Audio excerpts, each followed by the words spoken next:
Bismillahirrahmanirrahim. Rabbi shrah li sadri wa yassir li amri wahlul 'uqdatam min lisani yafqahu qawli. Sebelumnya, perkenalkan, nama saya Ramadan Alhab, NIM 204105010061. Di sini saya memenuhi tugas mata kuliah Bank Sentral. Baik, langsung saja. Di sini saya akan menyampaikan materi tentang resiko dan settlement pembayaran. Yang pertama yaitu risiko sistem pembayaran. Bagaimana sih sistem pembayaran itu? Bahwasanya dikemukakan bahwa sistem pembayaran penting dalam suatu perekonomian. Untuk itu, sistem pembayaran perlu diatur dan diawasi mengingat terdapat berbagai risiko yang mungkin dihadapi. Menurut CPSS BIS tahun 1996, risiko pembayaran dapat dibagi dalam 5 jenis, yaitu 1. Risiko kredit. Risiko ketika salah satu peserta dalam sistem pembayaran tidak dapat memenuhi kewajibannya pada saat jatuh tempo atau di masa mendatang.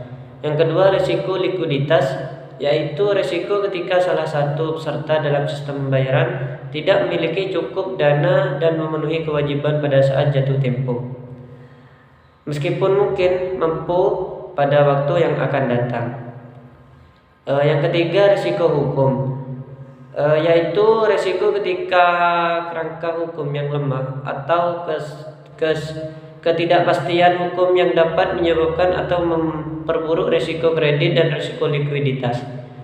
Yang keempat, risiko operasional, yaitu risiko yang ditimbulkan oleh faktor-faktor operasional seperti tidak berfungsinya secara teknis atau kesalahan operasional yang dapat menyebabkan atau memperburuk risiko kredit dan risiko likuiditas.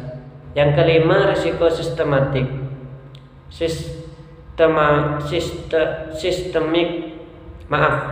Yang kelima itu risiko sistemik, yaitu risiko ketika ketidakmampuan salah satu peserta untuk memenuhi kewajibannya atau gangguan pada sistem menyebabkan ketidakmampuan peserta lain untuk memenuhi kewajibannya yang jatuh tempo. Terus ada menurut Van der Beer dan Veil membagi risiko ini ke dalam risiko kredit, risiko likuiditas, dan risiko sistemik sebagai berikut. Risiko kredit yaitu risiko ketika pihak yang berhutang tidak dapat memenuhi kewajibannya tepat pada waktunya. Yang kedua, risiko likuiditas yaitu risiko yang timbul ketika salah satu pihak telah melakukan pembayaran kepada pihak berikutnya dalam rantai pembayaran termasuk nasabah penerima sebelum menerima pembayaran dari pihak sebelumnya termasuk nasabah pembayaran. Yang ketiga, risiko sistemik, yaitu risiko ketika salah satu atau sejumlah kecil peserta mempunyai masalah-masalah baik kredit maupun likuiditas yang mengakibatkan masalah yang sama pada peserta lain. Yang B itu proses penyelesaian pembayaran atau bisa disebut dengan settlement. Proses penyelesaian pembayaran merupakan proses ketika instruksi pembayaran dipertukarkan antara bank pembayaran dan bank penerima, dan bagaimana bank-bank yang bersangkutan menyelesaikan kewajiban keuangan settlement di antara mereka sehingga dapat dilakukan pendebatan atau pengkreditan rekening nasabah. Jadi proses penyelesaian pembayaran dapat dilakukan secara back atau real time. Bilateral atau multilateral dengan sistem net atau gross, sedangkan sistem penyelesaian akhir settlement pembayaran yang dipilih tergantung pada besar kecilnya transaksi pembayaran.